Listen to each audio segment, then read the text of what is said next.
96% আমরা মুসলমান। আশা করছি যিনি দায়িত্বে আছে তিনিও একজন মুসলমান।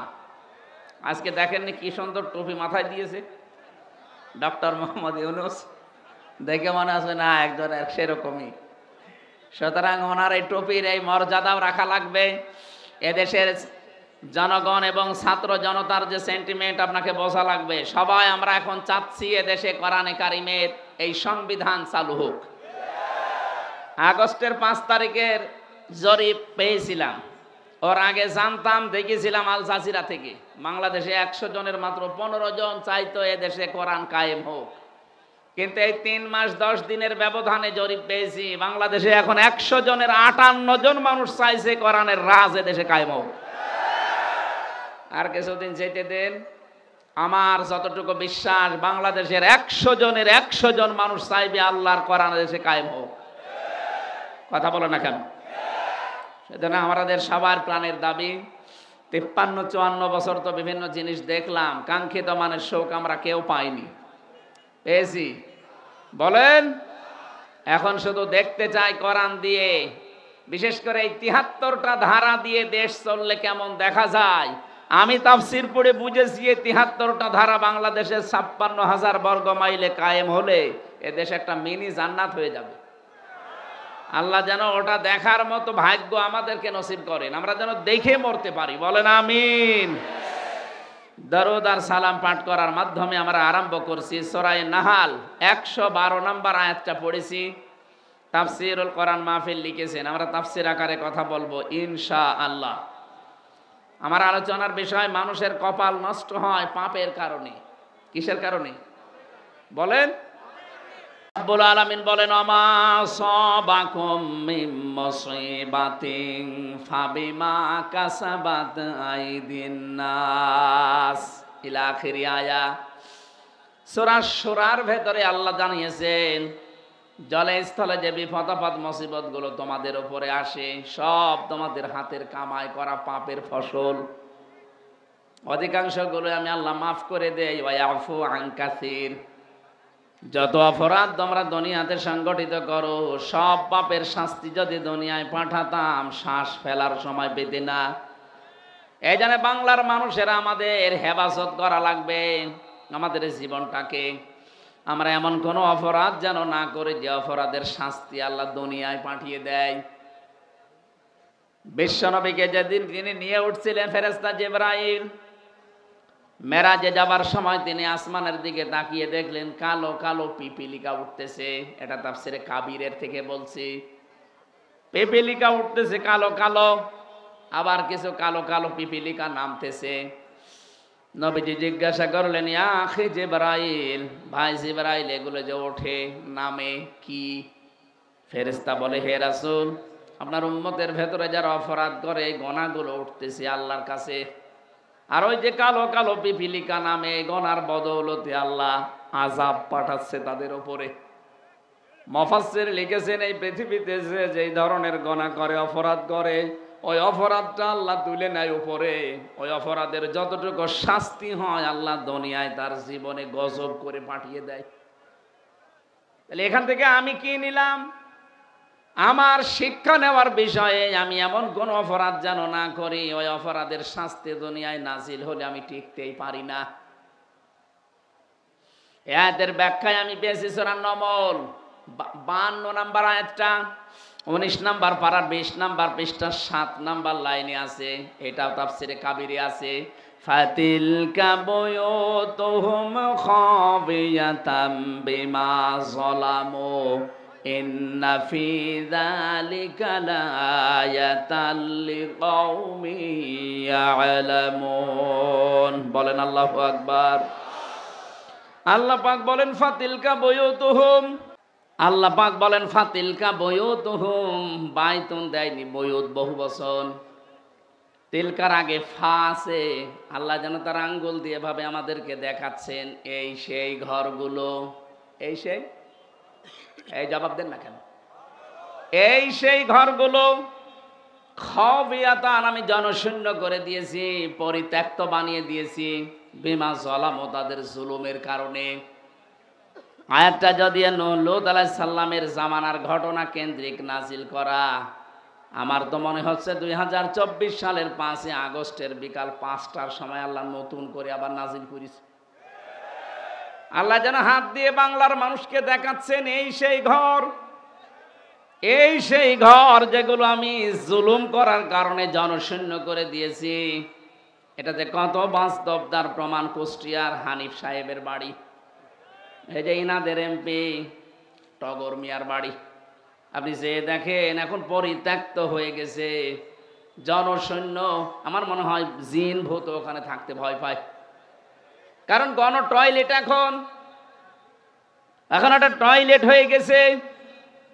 বিমা জলামু, এদের জুলুমের কারণে এই বাড়িগুলো থেকে দুর্বিসন্ধি করত, জুলুম করত। কাকে কাকে সকালে মিথ্যা মামলা দিয়ে ধরিয়ে দেবে, কার জীবনটা নষ্ট করবে মিথ্যা সাক্ষী দিয়ে এই ঘর থেকে ষড়যন্ত্র করত বসে বসে। আল্লাহ বলেন শত জায়গায় এগুলো হয়েছে, ওই জালেম শুধু না, জালেমদের বাড়ি ঘর পর্যন্ত অভিশপ্ত বানিয়ে দিয়েছি। আমি 630টা থানার খবর জানি বাংলাদেশে, প্রায় থানায় আমি গেছি। এই 3.5 মাসের ভেতরে দেখতে পেয়েছি অধিকাংশ জালিমের বাড়ি ঘর আর আল্লাহ রাখেন নাই, সবগুলো উজাড় গৃহ বানিয়ে দিয়েছেন। এখন এগুলো বানিয়েছে কে? না না, ফাকতিয়া দাবিরুল কওমিল্লাযিনা যালামু আলহামদুলিল্লাহি রাব্বিল আলামিন। সূরা নাম 7 নম্বর পারার 12 নম্বর পৃষ্ঠা 4 নম্বর লাইনের 45 নম্বর আয়াতের প্রথম অংশে আছে রব্বুল আলামিন বলেন, জালেমদের শিকড় কেটে দেওয়া হয়ে গেছে। কতিয়া এটা মজহুল, এর ফাইল জানা নেই, কে কেটেছে কেউ জানে না। আপনি সারা দেশে জালেমদের বাড়ি খোঁজ নিয়ে দেখেন, ভেঙেছে কে, একজনেরও নাম পাবেন না। এই কথা বলছে না কেন? আপনাদের রংপুর বিভাগ আমি জানি না, খুলনা বিভাগের কথা বলছি, জালেমদের বাড়ি ঘর আর নেই, সবগুলো এখন জাতীয় টয়লেট। এমনি এমনি এগুলো হয়নি। আল্লাহ বলেন বিমা জলামু, এখানে বসে জুলুম করতো, জুলুমের দুর্বিসন্ধি করতো এরা। ইন্না ফি যালিকা লাআয়াতান, লামে তাকিদ, অবশ্যই এর ভেতরে তোমাদের জন্য শিক্ষা আছে। লিকাউমি ইয়ালামুন, যারা জ্ঞানী তাদের জন্য এখানে শিক্ষা। এদের এত বড় 15 বছরের কঠিন শিকড় যদি আল্লাহ কেটে ফেলতে পারেন, আগামী 5 বছরে অনেকে চিন্তা ভাবনা নিয়ে আসে, এই দুর্বিসন্ধি আটতেছে, আগে চেয়ারে বসি দেখেন কি করি। কথা বলেন না কেন? অনেকে কিন্তু এই ধান্দায় আছে যে থালা আগে হাতে পায়, দেখেন কি করি। কি করবেন আপনি? জামাল ভাই তো টাচ দিয়েছিল, জুলুম যারাই করবে এই পৃথিবীতে তাদেরকে আল্লাহ নিশ্চিহ্ন করে দেবে, তাদের বাড়ি ঘর পর্যন্ত পরিত্যক্ত বানিয়ে দেবে। এত বড় বিশাল শিকড় যদি আল্লাহ তুলে দিতে পারে, আপনি টের পেয়েছেন 15 বছর ওদের শিকড় কত নিচে নেমেছিল। ইউনিয়ন থেকে শুরু করে সংসদ পর্যন্ত প্রতিটি জায়গায় ওদের শিকড় এত নিচে নেমেছিল যে টান দিয়ে তোলার মতো আমাদের খবর ছিল না। আল্লাহ পাক বলেন জালেমদের শিকড় কেটে ফেলা হয়ে গেছে। কেটেছে কে কেউ জানে না। বাংলাদেশে কার নামে আপনি মামলা দেবেন, একজনকেও পাবেন না। এই কথা বলেন না কেন? হানিফের এত সুন্দর সাজানো গোছানো বাড়ি, আপনি এখন যে দেখেন ওটা এখন টয়লেট। কারণ টয়লেট করবে যেখানে বসে, ও টয়লেটের প্যান পর্যন্ত মানুষ খুলি নিয়ে চলে গেছে। কোথায় বসবে জায়গা পায় না, ইটও তো নেই, ইটও খুলে নিয়ে চলে গেছে। এই জন্য কেউ এদিকে কেউ এদিকে কেউ এদিকে, যে যেদিকে পারে মুখ দিয়ে মনে হচ্ছে যে জামাতবদ্ধ টয়লেট চলছে।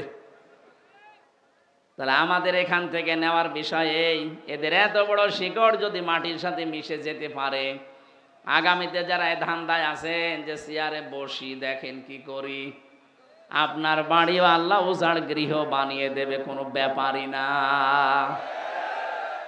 অলরেডি অনেকের উপর থেকে আল্লাহ জনগণের মন কিন্তু বেশিরভাগ সরিয়ে নিয়েছে তাদের কর্মকাণ্ডের কারণে। এই জালেমরা যদি জুলুম করার কারণে, চাঁদাবাজি করার কারণে মানুষের মন থেকে উঠে যায়, আগস্টের 5 তারিখের পর থেকে যারা চাঁদাবাজি আরম্ভ করেছেন, আপনি কি মনে করছেন জনগণ আপনাকে ভালোবাসে? এমনি 15 থেকে কমনে তাকাও, এমনি 15 থেকে 58% মানুষ চলে এসেছে। মানুষের মেধা বুদ্ধি এখন কাজ করছে। এতদিন এটা বাধা ছিল, এখন খুলে গেছে। আর আন্তর্জাতিক মহল তো আছে, এই জন্য সাবধানে। গত পরশু দিনের নারায়ণগঞ্জের বন্দরের চাঁদাবাজিটাও কিন্তু মানুষ দেখতেছে। বিএনপির নাম করে এগুলো যারা করতেছেন, আপনার কিন্তু কপালে আগুন লাগবে, আপনি টের পাচ্ছেন? চাঁদাবাজি করে যদি সম্পদ বানানো যায়, হয়তো এই পাশের জেলা বগুড়া, আপনি বলেন তো, বগুড়ার যে কৃতি সন্তান শহীদ প্রেসিডেন্ট জিয়াউর রহমান, তিনি কত কিছু রেখে যেতে পারতেন, কিছুই তো রেখে যাননি। তার পরবর্তী প্রজন্ম যদিও লাইন মতো ছিল না, সেটা আলাদা বিষয়। বঙ্গবন্ধুকেও তো মানুষ হত্যা করেছে, জিয়াউর রহমানকেও হত্যা করেছে। একজনের নাম শুনলে মানুষ বলে শহীদ, আর একজনকে পিটিয়েও শহীদ বলানো যায় না। এমনি এমনি এটা তার জীবনে এমন এমন কিছু কাজ আপনি পাবেন। আরাফাতের ময়দানে যে নিমের গাছ, ওই দেশের মানুষ জিয়া ট্রি বলে ডাকে, তার মানে জিয়া ওই গাছটা লাগিয়েছিল। লক্ষ লক্ষ হাজিরা আরাফাতের এই ময়দানে, উত্তপ্ত ময়দানে একটু ছায়া পায়। আমার মনে হয় আরাফাতের ময়দানে যেহেতু দোয়া কবুল হয়, লক্ষ লক্ষ হাজিরা যখন ওখানে থাকে, গাছের ছায়া পাওয়ার পরে যদি মন থেকে দোয়া করে, ছায়ার ব্যবস্থা যে করেছে আল্লাহ তুমি মাফ করে দিও, কবুল হয়ে যাবে। কিন্তু আপনি তার আদর্শ ধারণ করার কথা বলেন, আর আপনি চাঁদাবাজি করেন। আপনি মানুষ, খবর যদি জায়গা মতো চলে যায়, দলীয় পদ না, জীবন পর্যন্ত থাকবে না। এই জন্য আমরা শিক্ষা নেব, আমরা যেন চাঁদাবাজি না করি, এবং কেউ করলে আমরা করতেও দেব না। আমিরে জামাত ডাক্তার শফিকুর আমিরে জামাত ডাক্তার শফিকুর রহমান ঘোষণা দিয়েছে, এই দেশে যদি ইসলাম আমরা নিয়ে আসতে পারি, এ দেশে চাঁদাবাজি হবে না, কাউকে করতেও দেব না। এটা আমরা চাই না। এই জন্য জালেমদের যে পরিণতি হয়েছে গুনার কারণে, অপরাধের কারণে, আমাদের হোক, আমরা চাই। আল্লাহ পাক বলেন, যহারাল ফাসাদু ফিল বাররি ওয়াল বাহরি বিমা কাসাবাত আইদিন নাস লিয়ুযীকাহুম বা'দাল্লাযী আমিলু লাআল্লাহুম ইয়ারজিউন। সূরা রুমের 41 নম্বর আয়াতে আছে, জলে স্থলে যে বিপদ আপদ মুসিবত গুলো আসে, একটাও আমি দিতে চাই না, সব তোমাদের হাতের কামাই করা ফসল। আমি চাই এগুলো দিয়ে তোমাদেরকে তোমাদের পাপের কিছু শাস্তি দিতে, যেন তোমরা ফিরে আসো। এই জন্য আমি ওই যে শানে নজরুল বলছিলাম, বিশ্ব নবী যখন দেখলেন কিছু পিপিলিকা উঠতেছে আকাশে, আর কিছু পিপিলিকা কালো কালো নামতেছে, ফেরেশতা বলে, হে রাসূল, এই যে ওঠে, এগুলো আপনার উম্মতের পাপের ফসল উঠতেছে, আর যেগুলো নামে ওগুলো তাদের পাপের কারণে আল্লাহ গজব নামাচ্ছে। তাহলে দুনিয়া আমরা যারা বাস করি, আমাদের এই মুহূর্তে সতর্ক হওয়া লাগবে। আল্লাহ কিন্তু একটা নির্মল শান্ত, এমন একটা সুন্দর গ্রামের উদাহরণ আমাদের সামনে আজকে সেট করেছেন তেলাওয়াতকৃত আয়াতে। এটা সূরা নমল থেকে বলছি, বাংলাদেশের সাথে আমি আয়াতটা মিলাবো আজকে। সূরা নাহাল থেকে বলছি, 112 নম্বর আয়াত। সূরা নাহাল মানে মৌমাছি। নাহাল মানে কি? প্রথমে নামকরণের একটা শিক্ষা আছে, ওইটা বলে নেই। 68 নম্বর আয়াতে পাবেন, ওয়াওহা রাব্বুকা ইলান নাহলি আনিত্তাখিযি মিনাল জিবালি বুয়ুতা ওয়া মিনাশ শাজারি ওয়া মিম্মা ইয়ারিশুন।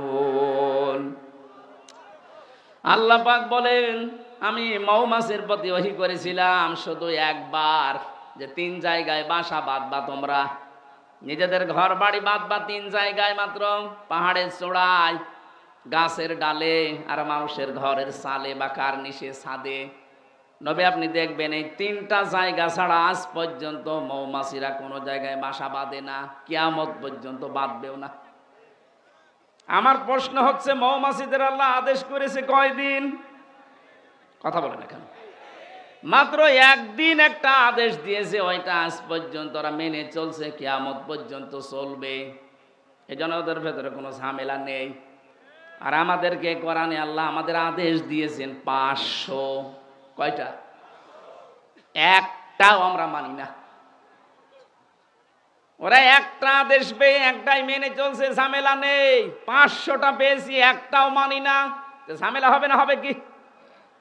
এজন্য আমাদের উচিত হচ্ছে কোরআনে কারীম থেকে এই 500 আয়াত জেনে বুঝে আমাদের এই প্র্যাকটিক্যাল লাইফে এখন থেকে মিলানো। তাহলে ওই যে পাপগুলো উঠতেছে ওগুলো বন্ধ হয়ে যাবে। কারণ কোরআনের সমাজ যখন কায়েম হয়, কোরআন যখন বিজয় হয়, তখন হালালকে হালাল, হারামকে হারাম জানা এবং ছেড়ে দেওয়া সহজ হয়। তিরমিজি শরীফের হাদিস, নবীজি বলেন, মান করাল কোরআনা ফাস্তাজহারাহু, যে ব্যক্তি কোরআন পড়বে আর কোরআনকে বিজয়ী করার জন্য চেষ্টা চালাবে। এজহার মানে শুধু প্রকাশ করা না, এজহার মানে কায়েম করা, এজহার মানে বিজয় করা। কোরআন যদি সত্যি ব্যক্তি, পরিবার, সমাজ আর রাষ্ট্রে বিজয়ী হয়, ফাহাল্লা হালালাহু ওয়া হাররামা হারামাহু, হালালকে হালাল আর হারামকে হারাম জেনে ছেড়ে দেওয়া সহজ হয়। এ বাংলাদেশে 54 বছরে কোরআন বিজয়ী হয়নি। এই জন্য হালালকে হালাল জানার পরও আমরা অনেক জায়গায় মানতে পারিনি, হারামকে হারাম জানার পরও ছেড়ে দিতে পারিনি। কথা বলে না কেন?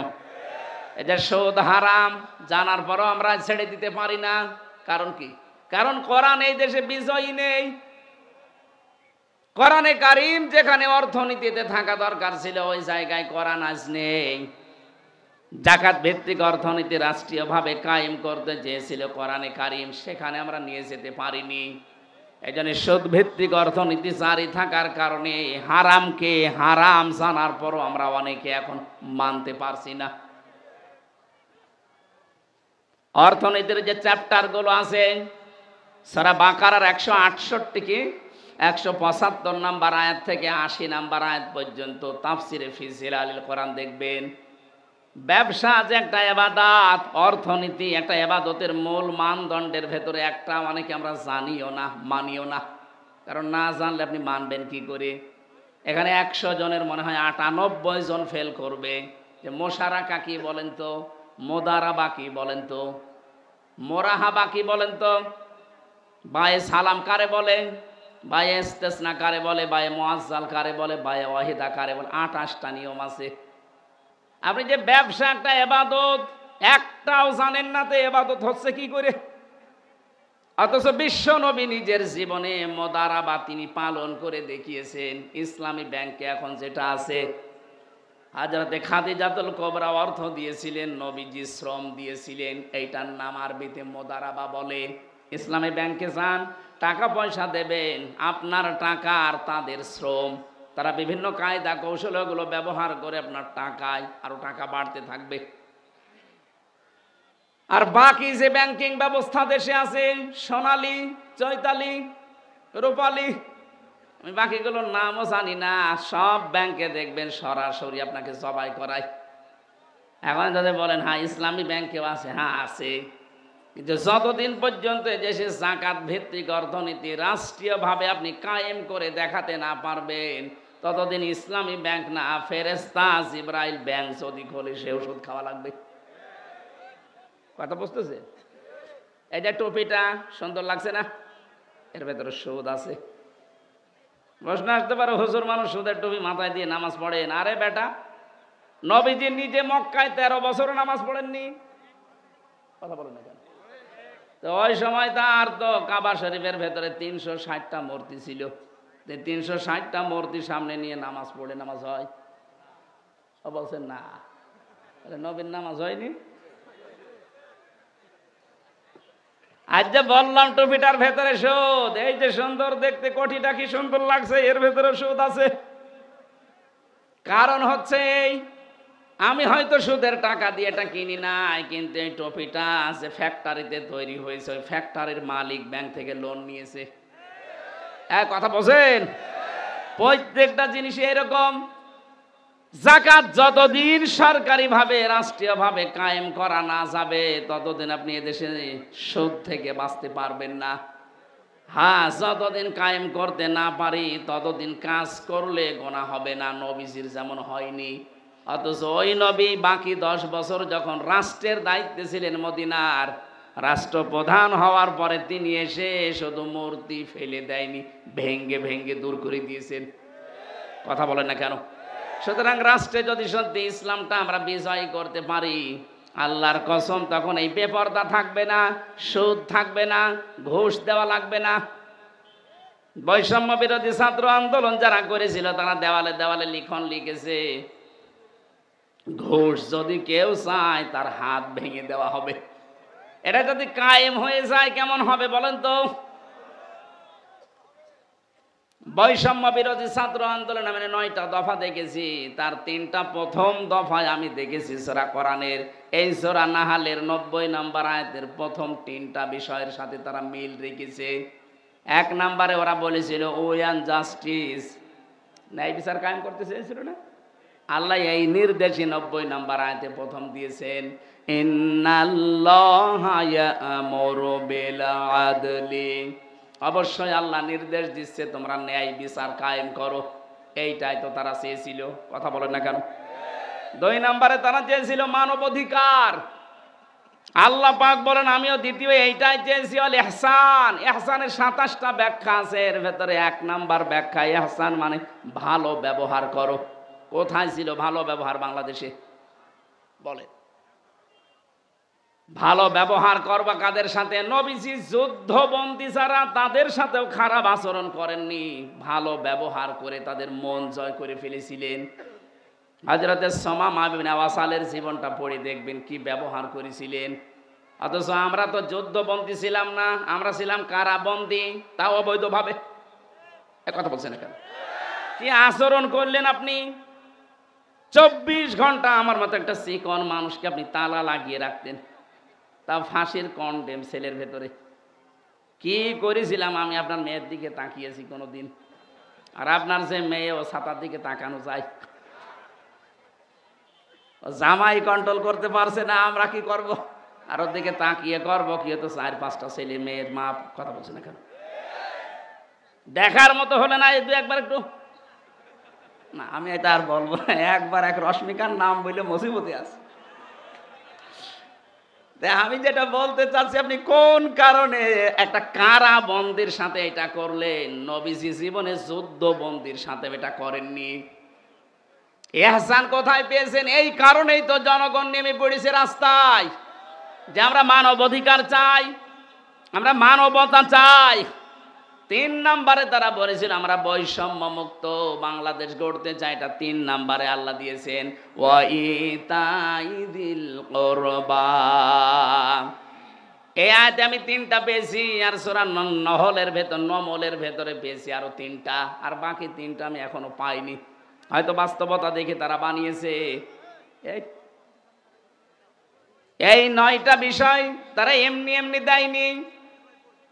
সত্যি যদি বাংলাদেশে এগুলো আমরা কায়েম করতে পারি, যার জন্য আবু সাইদ রংপুরের জীবন দিয়ে গেল, মুগ্ধ, ইয়ামিন, রায়হান, ফয়সাল, বিথি সহ প্রায় 2732 জন ভাই বোন জীবন দিয়েছে। এদের এই রক্তের ঋণ শোধ করতে হলে অবশ্যই তাদের যে দফাগুলো ছিল এগুলো আমাদের এখন বাস্তবে দেখানো দরকার। এটা নিয়েও এখন ষড়যন্ত্র হচ্ছে। আমার ভাইরা রংপুরবাসী, যে কথাটা বলতে চাচ্ছিলাম আপনাদের, আমাদের অপরাধ বাদ দেওয়া লাগবে। যে যেখানে আছি ওই জায়গায় আপনারা থামবেন, নয়তো আল্লাহ পাক দুনিয়াতে যে আযাবগুলো পাঠাবেন, একটা আদেশও যেহেতু আমরা মানছি না। আমি তো অর্থনীতির কিছু টাচ দিয়েছিলাম, আমার সাবজেক্ট যদি আজকে অর্থনীতির উপরে থাকতো তাহলে 28টা বিষয় একটা একটা করে আমরা বলতে পারতাম। কত মানুষ এখানে মনেই করে না যে এটা সুদ। টাকা ছেড়ে রাখে, টাকা আসে না। এই এলাকায় নেই, এই যে 1000 টাকা দেয়, মাসে মাসে আরো 200 টাকা করে বেশি পায়। 1100, 100ই হোক। হ্যাঁ, আরে বাবা, বলেন তো এটা সুদ? বলেন না কেন? আর সুদের নিম্ন গুনাহ মায়ের সাথে 33 বার জিনা করা, আর বড় গুনাহ আল্লাহ রসুলের সাথে যুদ্ধ ঘোষণা দেওয়া। আপনি নিজের মায়ের সাথে 33 বার জিনা করে আসেন আর নামাজে দাঁড়ান, আপনার নামাজ নীতি আল্লাহর বয়ে গেছে কি? সুতরাং যারা টাকা ছেড়ে রাখেন, টাকা আসে, ব্যবসায় আছেন, এই মুহূর্তে এই ব্যবসা বাদ দেওয়া লাগবে। কারা কারা এটা বাদ দিয়ে দেবেন? হাত তোলেন তো। এই যে এলাকায় আছে, হ্যাঁ ঠিক আছে ভাই, ছেড়ে দেবেন। এটা যেহেতু আছে এলাকায়, আশা করছি ছেড়ে দেবেন। ছেড়ে দেবেন তো ইনশাল্লাহ? হ্যাঁ। মৌমাছির এই নামকরণ থেকে কথাগুলো নিয়ে এসেছিলাম। একটা আদেশ পেয়ে তারা মানতেছে, কিয়ামত পর্যন্ত মানবে, এই জন্য কোনো ভেজালে তারা পড়ে না। আমাদের আল্লাহ দয়া করে 500 আদেশ দিয়েছিলেন, একটাও আমরা মানতে পারি নাই, এই জন্য আমরা এত ভেজালে আছি। এখন থেকে আমরা আল্লাহর যে একটা গ্রামের উদাহরণ আমাদের সামনে দিয়ে শিক্ষা দিতে চাচ্ছেন, এটা দেখি আমাদের এই বাংলাদেশের সাথে মেলে কিনা। ওয়াবারাবাল্লাহু মাসালান কারিয়াতান কানাত আমিনাতাম মুতমাইন্না। আল্লাহ পাক বলেন, একটা গ্রামের উদাহরণ দিলাম, উপমা দিলাম। কি ছিল সেই গ্রাম? 2টা জিনিস আমি ওই গ্রামে রেখেছিলাম। 1 নম্বরে সেখানে আমানা ছিল, শান্তি ছিল। 2 নম্বরে মুতমাইন্না, নিশ্চিন্তে বাস করা যেত। তাফসিরে ইবনে কাসিরের ভেতরে এই কানাত আমিনাতান মুতমাইন্নাতান, এই 2টা শব্দের ব্যাখ্যায় তারা অধিকাংশ মুফাসসির দিয়েছেন এটা কাবা শরীফের এলাকা। কাবার এলাকাতে আল্লাহ এত শান্তি, স্বস্তি, নিরাপত্তা দিয়ে রেখেছিলেন, ওর বাইরে যেখানে যাবেন সেখানে হট্টগোল, মারামারি, চাঁদাবাজি, খুন খারাপি, চিন্তায়। কিন্তু কাবার এরিয়াকে আল্লাহ এমন ভাবে নিরাপত্তা দিয়েছিলেন, ওয়ামান দাখালাহু কানা আমিনা। রাব্বুল আলামিন বলেন, কাবায় যারা প্রবেশ করে তাদেরকে নিরাপত্তা আমি আল্লাহ দিয়ে দেই। এবার আপনি বলেন তো, বাংলাদেশ কি কাবা শরীফ? বলেন বলেন। এটা কাবা থেকে 6010 কিলোমিটার দূর। এই দেশকে যদি আমরা নিরাপত্তার চাদরে ঢেকে রাখতে চাই, মাস্ট বি আমাদেরকে কাবায় যেটা চলে ওইটা এখানে কায়েম করা লাগবে। কাবায় কি চলে? কাবায় সব চাইতে বড় বিষয় হচ্ছে কাবা আশপাশে কোনো শিরিক আপনি পাবেন না। এজন্য যেই জাতির ভেতরে শিরিক উঠে যায়, শিরিক থাকে না, ওই জাতি আল্লাহর কাছ থেকে নিরাপত্তা পাওয়ার হকদার হয়ে যায়। এটা আছে সূরা আনআম 7 নম্বর পারা 15 নম্বর পৃষ্ঠা, 17 নম্বর পৃষ্ঠার 1ম নম্বর লাইনের 82 নম্বর আয়াতে আছে, আল্লাযীনা আমানু ওয়া লাম ইয়ালবিসু ঈমানাহুম বিযুলমিন উলাইকা লাহুমুল আম ইলা আখির আয়া। আল্লাহ পাক বলেন, যারা ঈমান আনে আর ঈমানের সাথে জুলুম মিশ্রণ করে না, এখানে জুলুম মানে শিরিক, যারা তাদের ঈমানের সাথে শিরিক মিশ্রণ করবে না, উলাইকা লাহুমুল আমন, আল্লাহ যেন এভাবে দেখিয়ে দিচ্ছেন যে এরা আমি আল্লাহর কাছ থেকে নিরাপত্তার হকদার। জোরে বলেন সুবহানাল্লাহ। ও রংপুরবাসী, 56,000 বর্গ মাইল আমরা চাই এ দেশটাও আল্লাহ নিরাপত্তা দিয়ে দিক। বিশেষ করে প্রতিবেশী নামে এই কলঙ্ক, এই কোলাঙ্গার রাজা আরম্ভ করেছে যে ষড়যন্ত্র এখন ওরা চালাচ্ছে, এখনো আমরা শান্তি, স্বস্তি, নিরাপত্তায় নেই। কথা বলো না কেন? জালেম চলে গেছে, তাতে কি হয়েছে? ওর পেতাত্তা এখনো আছে। 2 দিক থেকে ওরা ষড়যন্ত্র যা করছে, এদেশকে এখন যদি সত্যি নিরাপত্তা আল্লাহর চাদরে ঢেকে রাখতে চান, শিরিক মুক্ত জাতি তৈরি করা লাগবে। বাংলাদেশে যত শিরিক আছে তার একেবারে সরাসরি শিরিক হচ্ছে ক্ষমতার মালিক জনগণকে মনে করা। এটা শিরিক না? আলা লাহুল খালকু ওয়াল আমরু, 2 নাম্বার শিরিক, বানিয়েছেন যিনি, হুকুম চলবে তার। অথচ আল্লাহর এই জমিনের বানানো জমিনে আল্লাহর হুকুম বাদ দিয়ে মানুষের তৈরি করা হুকুম যারা কায়েম করতে চান তারা শিরিক করছেন। এরকম 43টা একটা একটা করে মিলাবেন, পেয়ে যাবেন এই দেশে। তাহলে এই শিরিক থেকে জাতিকে যদি আমরা মুক্ত করতে না পারি, এ দেশকে আল্লাহ শান্ত, শিষ্ট, নির্মল এবং নিরাপত্তা দিয়ে ঢেকে রাখবে না। পড়ে নাই, আপনি চাচ্ছেন কাবার এরিয়ার মতো আপনি নিরাপত্তা, কিন্তু শিরিক করছেন, হবে না। এ জাতিকে আর শিরিক থেকে প্রথমে বাঁচাতে হবে। এই জন্য যাদের ভেতরে এই বিশ্বাস আছে ক্ষমতার উৎস জনগণ, এক্ষুনি বিশ্বাস পাল্টাবেন, জবান খুলে জবাব দেন ক্ষমতার উৎসকে। এটা আমি বানালাম। আন্নাল কুওয়াতা লিল্লাহি জামিআ কুলিল্লাহুম্মা মালিকাল মুলকি তুতিল মুলকা মান তাশা। এরকম 903 জায়গায় পুরা কোরআনে আল্লাহ আয়াত দিয়েছেন, 903 জায়গায় ডাইরেক্ট ইনডাইরেক্ট মিলে, যে ক্ষমতার উৎস আমি আল্লাহ, এটা যারা অন্য কাউকে দিয়ে দেয় এরা শিরিক করছে। এক কথায় বলছি, এবার আল্লাহ যেটা পারে ওইটা অন্য কেউ পারে, বিশ্বাস করার নাম শিরিক। কথা বলে না কেন? মুসলমান আমরা যারা আছি জবান খুলে বলেন তো, ক্ষমতায় দিতে পারে কে? আরো জোরে কে? যারা জনগণকে বিশ্বাস দিয়ে দিয়েছেন, আপনি বলেন তো আপনি নিজের কথায় যে আপনি কিন্তু শিরিক। আর শিরিক যারা করবে তারা মুশরিক। কথা বলছে না কেন? তাহলে মুশরিক জাতিকে আল্লাহ নিরাপত্তা, শান্তি, স্বস্তি, নিরাপত্তা দেবে।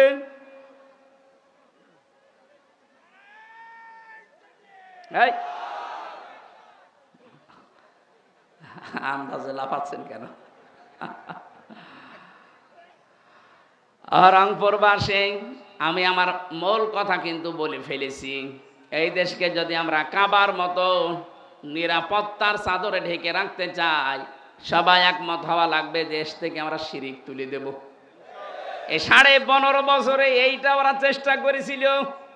বাবার নাম দিয়ে বলে হোক, পীরের নামে হোক, খাজার নামে হোক, বিভিন্ন নামে তারা এদেশে শিরিক এমন ভাবে গাড়ার চেষ্টা করেছিল, আল্লাহ মনে হয় নিজের হাতে কন্ট্রোল করেছেন, পারে নাই। যে অবস্থায় এখন আমরা আছি, এ জাতির ভেতরে কিয়ামতের আগে যেন শিরিক বদ্ধমূল হতে না পারে, চেষ্টা করা লাগবে। তাহলে এই দেশকে উলাইকা লাহুমুল আমনু, এরাই হচ্ছে শান্তি, স্বস্তি, নিরাপত্তার হকদার। বলেন আল্লাহু আকবার। আল্লাহ বলেন এমন একটা গ্রাম ছিল যে গ্রামে শান্তি ছিল, স্বস্তি ছিল, নিরাপত্তা ছিল, নিশ্চিন্তে চাষ করা যেত। ইয়াতিহা রিজকুহা রাগাদাম মিন কুল্লি মাকান, তাদের কাছে রিজিক আসতো তাদের আশপাশ দেশ থেকে। 1947, 1971, 2024 একটু মিলান। 47-এর আগে কত সুন্দর করে বিভিন্ন দেশ থেকে খাবারের ব্যবস্থা, রিস্কের ব্যবস্থা, জীবন উপকরণের ব্যবস্থা আল্লাহ পাঠিয়ে দিয়েছিল। পক্ষান্তরে বাকি যেটা দেখলাম, বাকি যেটা দেখেছি 1971 সালের পরে, যে মানুষগুলো প্রতিবেশীর নাম নিয়ে, আমাদের উপকারের নাম নিয়ে যারা দেশকে ভাগ করে দিয়ে আমাদেরকে একটা বিপদে ফেলে দিয়েছিল, তারা এখন বলছে দেশটা আমরা স্বাধীন করেছিলাম। আরে ভাই, আপনারা যদি স্বাধীন করেন তাহলে এদেশের মুক্তিযোদ্ধা এতগুলো যাদের সম্ভ্রম নষ্ট হয়েছে মেয়েদের, এটা কি গাঁজা করি গল্প? কথাটা কত গভীর, যাদের মাথায় মগজ আছে চিন্তা করেন তো। নরেন্দ্র মোদী সাহেবের কথা কোথায় যে আঘাত করেছে। 16ই ডিসেম্বর উনি ঘোষণা দিয়ে দিল যে বাংলাদেশের স্বাধীনতা আমরা করে দিয়েছি। তাহলে আমাদের দেশে এতগুলো মানুষ শহীদ হয়েছে 9 মাস, এতগুলো মহিলারা তাদের ইজ্জত হারিয়েছে, এগুলো কি সব খেলা নাকি? আপনারা বুঝবেন না, আপনাদের মাথায় ওই পর্যন্ত হয়তো নেই। যাদের মাথায় আছে তারা চিন্তা ভাবনা করে সামনে আগাবেন। গভীর ষড়যন্ত্র কিন্তু চলছে আমাদের এই ছোট্ট দেশটা নিয়ে। কথা বলে না কেন? কি সুন্দরভাবে চলছিল। আল্লাহ পাক বলেন, যদি সত্যি জাতির লোকেরা ওয়ালাউ আন্না আহলাল কুরা আমানু ওয়াত্তাকাউ লাফাতাহনা আলাইহিম বারাকাতিম মিনাস সামাই ওয়াল আরদ। গ্রামের লোকেরা, দেশের লোকেরা যদি এখানে আল্লাহকে করিয়া দিয়েছেন, এটা গ্রাম, গ্রামের লোকেরা যদি, জনপদের লোকেরা আল্লাহর প্রতি ঈমান আনে, আরে দাবি অনুযায়ী যদি আল্লাহকে ভয় করে চলার নীতি অবলম্বন করে, আকাশ আর জমিনের যত বরকতের দরজা আল্লাহ সব খুলে দেবেন। জোরে বলেন সুবহানাল্লাহ। সুতরাং আমাদের কারো কাছে হাত পাতার দরকার নেই। ডক্টর মোহাম্মদ ইউনূস গতকালকেও ঘোষণা দিয়েছে, এই ছোট্ট একটা দেশ, এখানে বাস করে 18 কোটির উপরে মানুষ। পৃথিবীর কোনো দেশে এরকম ঘনবসতি আমি পাইনি। উনি যেহেতু বিভিন্ন দেশ সফর করেছেন, উনি বলছে 18 কোটি মানুষের এই হাতকে আমরা যদি কাজের হাত বানিয়ে ফেলতে পারি, যত টাকা পাচার হয়েছে দেশ থেকে এগুলো যদি ফেরত আনতে পারি, এ দেশটা আবার দাঁড়িয়ে যাবে, কেউ বাধা দিয়ে আটকাতে পারবে না। আজকে আসার সময় যে সাড়িয়াকান্দি বগুড়া পার হওয়ার সময় পাইলট আমারে বলছিল, হুজুর এই দেখেন এটা কিসা বিশাল বিশাল কত ফ্যাক্টরি বানিয়েছে। ওনারে বললাম যে এই ফ্যাক্টরি বানিয়েছে ঠিক, কিন্তু টাকা যা পাচার করেছে, ওই মানুষগুলো যদি টাকাগুলো পাচার না করে বেগমপাড়া সাহেব পাড়া না বানিয়ে শুধু এই দেশেই যদি কর্মসংস্থান তৈরি করত, লক্ষ লক্ষ মানুষের বিদেশ যাওয়া লাগতো না, এই দেশেই তারা বৈধ কাজ করে আয় করতে পারত।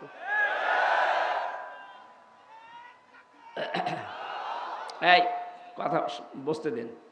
কি করলেন আপনি টাকাগুলো? বাইরে গিয়ে, বাইরে তো গিয়েছিলাম কিছুদিন আগে, মালয়েশিয়া, সিঙ্গাপুর আপনি বানিয়েছেন, ওখানে সাহেব পাড়া, কানাডায় বানিয়েছেন বেগম পাড়া, কি হচ্ছে পড়ে আছে এখন।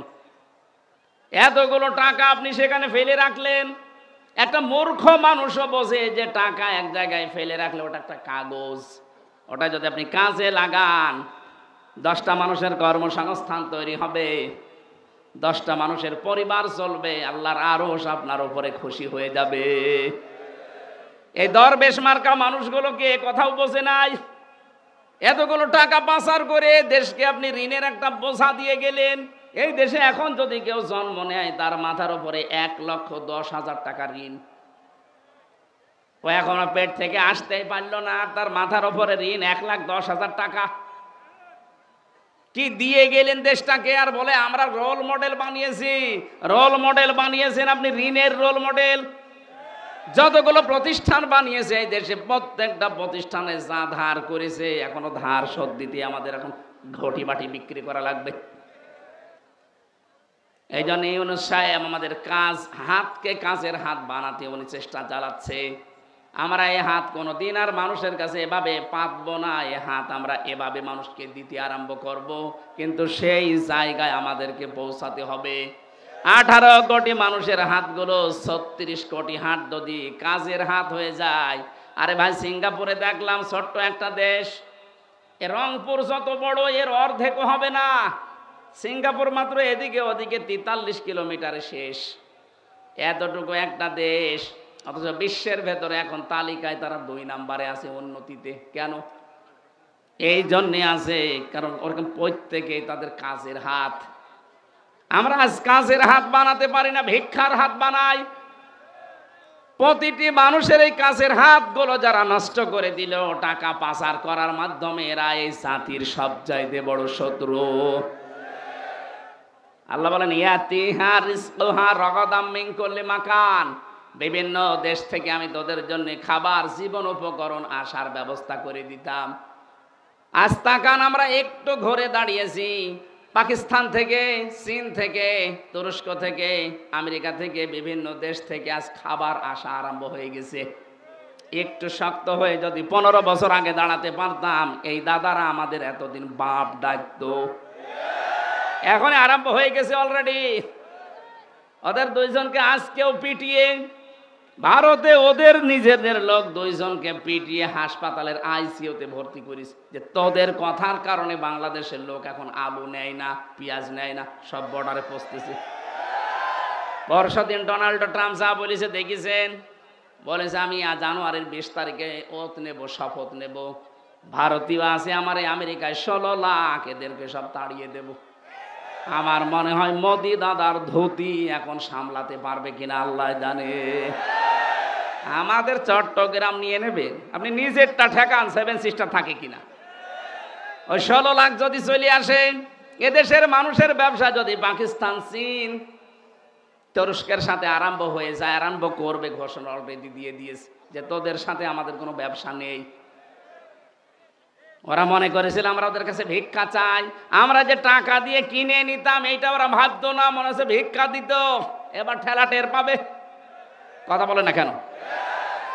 ওরা আমাদের চিকিৎসা দেবে না, কোনো দরকার নেই ওদের চিকিৎসা যাওয়ার। আমরা আহ্বান জানাচ্ছি বাংলাদেশ সরকার, যিনি এখন দায়িত্বে আছেন, উপদেষ্টা, এদেশের প্রতিটি মানুষের কাছে 2 টাকা 5 টাকা করে কালেকশন করেন। অন্তত 5টা আন্তর্জাতিক মানের হাসপাতাল বাংলাদেশের 8টা বিভাগ মিলে বানিয়ে দেন। কাউকে অন্তত এই কোলাঙ্গারদের কাছে যাওয়া লাগবে না। যত টাকা আমাদের কাছে ওরা চিকিৎসার নামে নেয়, ওই জায়গায় না আছে, এখন থেকে দরকার হয় থাইল্যান্ডে যাবেন, সিঙ্গাপুরে যাবেন, দরকার হয় আরো যে সমস্ত দেশ আছে উন্নত, সেখানে যাবেন, কোনো দরকার নেই এদেশে যাওয়ার। এরা আমাদের কলিজা মসজিদ ভেঙ্গে মন্দির বানাচ্ছে। আমার তো মনে হচ্ছে কাবা শরীফের মতো এদের মতো আবার গজব নাসিল হয় কিনা এদেশে আল্লাহ জানে। কারণ ওরা তো আমার গায়ে হাত দেয়নি, দিয়েছে আল্লাহর ঘর কাবা শরীফের মতো মসজিদগুলো। কথা বলেন, কাবা হচ্ছে ইঞ্জিন আর এই মসজিদগুলো সব তার বগি। কাবা যদি আল্লাহর ঘর হয়, এই রংপুর মিঠাপুকুরের এই মসজিদ কার ঘর? আরো জোরে বলেন। এই মসজিদ নির্মাণের জন্য এরা চেষ্টা চালাচ্ছে মনে হয় নাকি, যে পূর্ণ নির্মাণের উদ্যোগ নিয়েছে, আবার কিয়ামত পর্যন্ত এই মসজিদ এখানে থাকবে। হযরত জিবরাইল পাথর ইব্রাহিম নবীকে দিয়েছিলেন, উনি পাথরটা নিয়ে এভাবে ফিকে মেরেছিলেন। জিবরাইল ওইটা নিয়ে তামাম দুনিয়ার যত এরিয়া আছে সব জায়গায় ছিটিয়েছে, যেখানে যেখানে পড়েছে সেখানে একটা আল্লাহর ঘর তৈরি হয়ে গেছে। এখনো যেখানে হয়নি, কিয়ামতের আগে ওখানে হবে। সুতরাং এই মসজিদ অবশ্যই এখানে জিবরাইলের পাথর পড়েছে, নয়তো মসজিদ হতো না। এরা যেহেতু উদ্যোগ নিয়েছে আবার পূর্ণ নির্মাণ করার জন্যে, আপনার যেন 5টা টাকা হলেও মসজিদে থাকে। আপনার অর্থ যদি মসজিদের কাছে কোরআন প্রচারে ব্যয় না হয়, তো কি করবেন? টাকা নিয়ে কি কবরে যাবেন আপনি? যার জন্য রেখে যাচ্ছেন ও পরিচয় দেবে না 50 বছর পর। এক কথা বলে না কেন? আমার বাবার নাম রিয়াজউদ্দিন, তার বাবার নাম জাহান আলী, তার বাবার নাম নমাজ আলী, এরপরে আমি আর চিনি না। হ্যাঁ, এই 3 পুরুষের পরে আমি আর চিনি না। এখন বলেন তো, নমাজ আলীর বাবা 60 বছর আগে মারা গেছে, ও যদি এখন কুষ্টিয়ায় এসে বলে যে এই 2 তলা বাড়ি আমার, আমি বানিয়েছিলাম এগুলো, ওর দাঁত মুখ খুলে ফেলবো না? যে ভণ্ডামি করা জায়গা পান না। কিসের নমাজ আলীর বাবা আপনি? আপনি তো নমাজ আলীরই চিনি না। অথচ এইটা রেখে যাচ্ছেন 50-100 বছর পরে যদি আল্লাহ আপনাকে আবার ফেরত দেয়, এসে এই নিজের জমি নিজের জায়গা, যারা ওই সময় বাস করবে তারাও আপনাকে চেনে না, আপনিও তাদেরকে চেনেন না। সুতরাং হায়াত থাকতে এমন কিছু করে যান যেন কিয়ামত পর্যন্ত মানুষ সেজদা দেয় আর আপনি পেতেই থাকেন। তার ভেতরে এই মসজিদ একটা, আশা করছি এদিকে একটু নজর দেবেন। আমরা তো অত বলি না, আমি তো আদায় পারি না। চলে গিয়েছিলেন আবার এসেছেন, এই জন্য ওনারা লিখে দিয়েছে। আমরা আয়াতের দিকে যাই নাকি? ফাঁকা ফারাত বিয়ান অমিল্লাহ ফাযাকাল্লাহু লিবাসাল জুই ওয়াল খাউফি। রব্বুল আলামিন বলেন, ওই জামানার মানুষগুলো যখন আল্লাহর নিয়ামতের সাথে তারা কুফরি আরম্ভ করেছে, তাদেরকে আমি 2টা পোশাক পরিয়ে দিলাম মজা সাকাতে। একটা হচ্ছে খোদার পোশাক আর একটা হচ্ছে ভয়ের পোশাক। এরপরে দিয়েছেন বিমা কানু ইয়াসনাউন, ওরা যা করেছিল ওর মজা সাকাতে আমি আল্লাহ এই 2টা পোশাক দিয়েছি। বাংলাদেশেও যে ভয়ের পোশাক, ভয়ের সংস্কৃতি তৈরি হচ্ছে, খোদার যে পোশাক সামনে আসতেছে, অনেকে বলতো এদেশে দুর্ভিক্ষ হবে না, কখনো সম্ভব না। আমাদের হাতগুলো আমরা সামনে যা আছে এটা নিয়েই কাজে লাগাবো, কেউ যেন বসে খাওয়ার চিন্তা না করি। আর টাকা পাচার তো দূরের কথা, আহ্বান জানাবো যার যা পাচার হয়েছে ওগুলো হয় নিয়ে আসেন, না ওর ছেলে মেয়ে, ওর স্ত্রী পুত্র, স্থাবর অস্থাবর সম্পদ যা আছে সব বাজেয়াপ্ত করে রাষ্ট্রের কাজে লাগিয়ে দেন। কথা বলেন না কেন? রাষ্ট্রের কাছ থেকেই তো আপনি মেরে কেটে খেয়েছেন, এখন রাষ্ট্রে ফেরত দেন, দেশটা দাঁড়িয়ে যাবে। আল্লাহ উদাহরণটা দিয়েছেন, যদিও মক্কা শরীফের বাংলাদেশের সাথে আমরা এই আজটা মিলাতে চাই। খোদার পোশাক, দুর্ভিক্ষের পোশাক, ভয়ের কোনো পোশাক আমাদের শরীরে আর লাগতে দেব না। যে যেখান থেকে আসি আমরা ইনশাল্লাহ আল্লাহর উপরে ভরসা করে তাকওয়ার জীবন অবলম্বন করে দাঁড়িয়ে যাব। আল্লাহ তৌফিক দেন, বলেন আমিন। আমার আর একটা আছে অনুষ্ঠানের জন্য, আমি আজকে আর আগাচ্ছি না, এখনই আর 2 মিনিট আছে, আজান দেবে। আপনারা টাকা পয়সা যা এনেছিলেন দিয়ে দিয়েন মসজিদে, এগুলো পারি না আমি। আল্লাহুম্মা আমিন।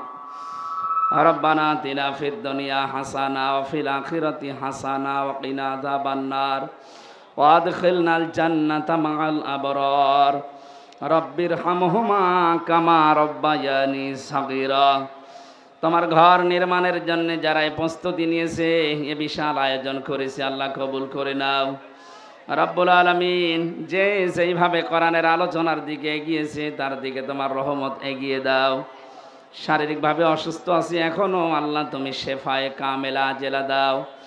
বহু কষ্ট স্বীকার করেছে আজকের এই মানুষগুলো, নারী পুরুষ সবাইকে। যে যেইভাবে কষ্ট করেছে তোমার রহমত তার দিকে ওইভাবে এগিয়ে দাও। আল্লাহুম্মা গফিরলি ওয়ারহামনি ওয়াহদিনি ওয়াফিনি ওয়ারযুকনি ইয়া রাব্বাল আলামিন।